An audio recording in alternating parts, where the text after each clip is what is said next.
Bismillahirrahmanirrahim. I remember first seeing you debate Hatun Tash. I'd actually did a reaction video on it, and that woman is filled with so much hatred. And it doesn't help that she looks like a heroin addict and she screeches like a banshee when she talks. And I'll be honest, I've not actually seen much of her stuff. For what I have seen, she hardly speaks about Christianity, and she's just adamant about how much she hates Islam. She doesn't speak about Christianity. And a lot of these Christian apologists are like that. They don't talk about Christianity. They just talk about how much they hate Islam. And over the years, I know you've probably dealt with so many people like her, maybe even worse than her. Honestly, I don't know how you do it, brother. I don't know how you have the patience for it. I created my channel, Hamza'S, which was a place where I could do what I wanted to do. And then during COVID, I started a show called The Arena, which was basically like an online speaker's corner. I wanted to hear the roughest, toughest arguments against Islam. I want to hear the Hatun Tash arguments. I want to hear the J. Smith arguments. I want to hear the David Wood arguments, Sam Shimon arguments, answering Islam. I want to hear the roughest, toughest questions you could ask a Muslim. But I wasn't going to answer them. I wanted the roughest, toughest questions to be asked, and I wanted the experts to be there to respond. So I had 4 gladiators who would join me for this arena. And so I'd get like, I don't know, Mohammed Hijab or an Adnan Rashid or a Jake or a Sabur or a Mansour or a Hashim or Muslim Lands or some, I would make sure someone knew Christianity, somebody knew Islamic history, somebody knew Arabic, and basically invite the challenge. And then subhanAllah, after COVID ended and we went back to Speaker's Corner, it was like Neo in the Matrix. I swear that. Because these guys hadn't done anything during COVID. Yep. Whereas I'd had an intensive...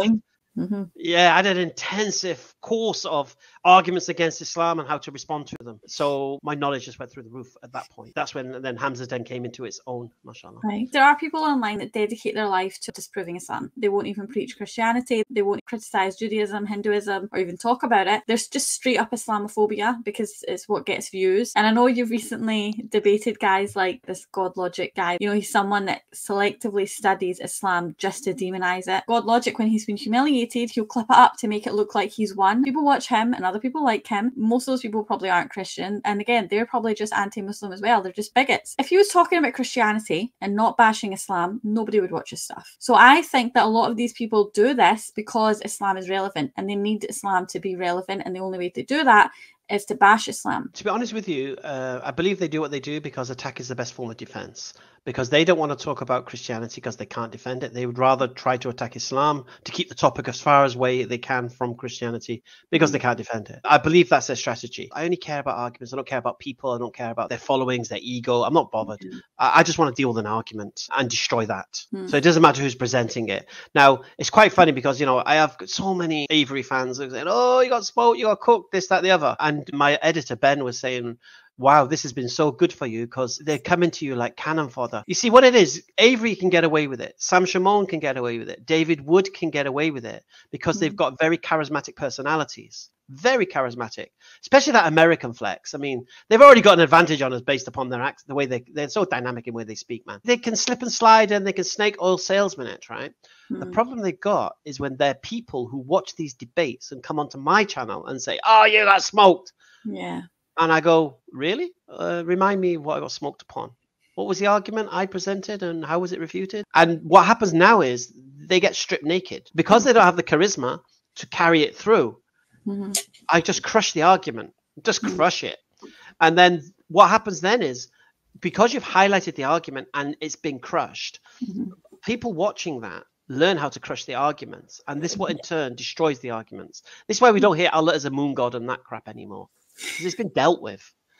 This Islamic dilemma, John Fontaine dealt with it in that debate he had with Avery. Christians used to say that Satan came to Mohammed, peace and peace upon him, in the cave, and he's the author of the Qur'an. No, this is what Christians claimed. This was their position. It's not anymore. I swear down, I asked Christians this question, do you believe Satan's author of the Qur'an? Well, maybe some of it is. What happened before it was all of it is. Because what happened now is, you've got the argument from Avery, oh, the Qur'an confirms the Gospels. So I had a Christian come on my stream with the Avery argument that Quran confirms the Injil is the New Testament, blah, blah, blah, blah, blah. And then I asked him, do you believe the Quran's authored by Satan? And he's like, yeah, 200%. I was like, you sure? Yeah, 200%, mate. Because he forgot. I got him to admit. I said, so you believe Satan confirms your Gospels? And he's like, because now he's done. And he's like, Yeah. well, yeah. I said, why? Why would Satan confirm the gospel? Well, he wants people to be saved. I'm like, what does Satan want people to be saved from? And he goes, hell.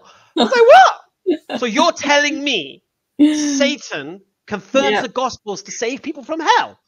It's on video. You can watch it. But this is where you have to go. This is where they go. So their arguments are so bad, and they collapse into scrutiny. One argument somewhere else, another argument, and they don't realize when you put those two together, if you're holding both of these positions, it collapses all of it. So now Avery, he's like, well, some of it is and some of it isn't. Well, now you got a problem, because now you have to tell me, how do you know what is and how do you know what isn't? But yeah, no, I do agree with you. Anti-Islamic sentiment makes money. Simple as that. Allahu Akbar, Allahu